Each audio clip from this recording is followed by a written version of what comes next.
you talked about a dysfunctional type company. The CEO is a very polarizing figure, kind of almost like an apostle. Maniac. A crazy, very, very driven type person. So tell me about your experience there. What did you learn? Well, he was sort of like an Elon Musk type, where very brilliant, but also incredibly erratic.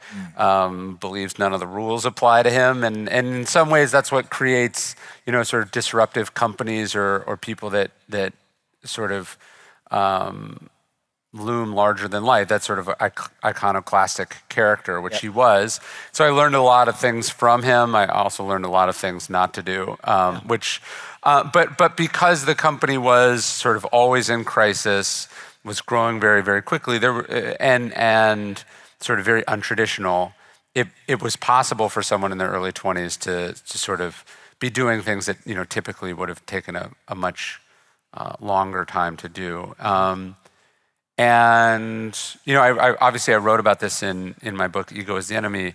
One of the things that happens for entrepreneurs is almost every entrepreneur that succeeds in spite of people telling them why it won't work, why it's too risky, why they're not thinking about this. You basically succeed in spite of conventional wisdom or advice.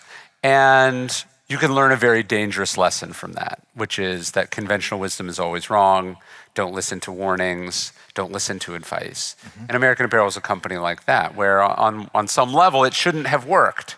And when it did work, despite it all, he took from that, always trust yourself, never trust advice. And, I think one of the reasons he had a bunch of kids doing these jobs is that we didn't know what we didn't know. And we were going to be obviously less likely to challenge him in certain ways. But I think about that a lot. How do you compartmentalize this sense of like, I believe in myself more than I believe in the statistics, more than I believe in the risks and all this stuff.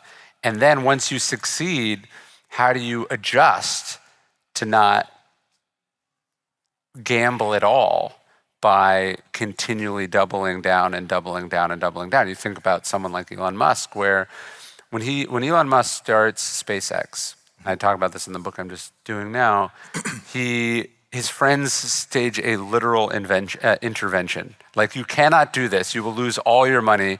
You will fail. So then when that company years later becomes SpaceX, and the same thing happens with Tesla, then he's considering, buying Twitter. He's considering doing how, and he said this, he's like, they said this when I wanted to build rockets.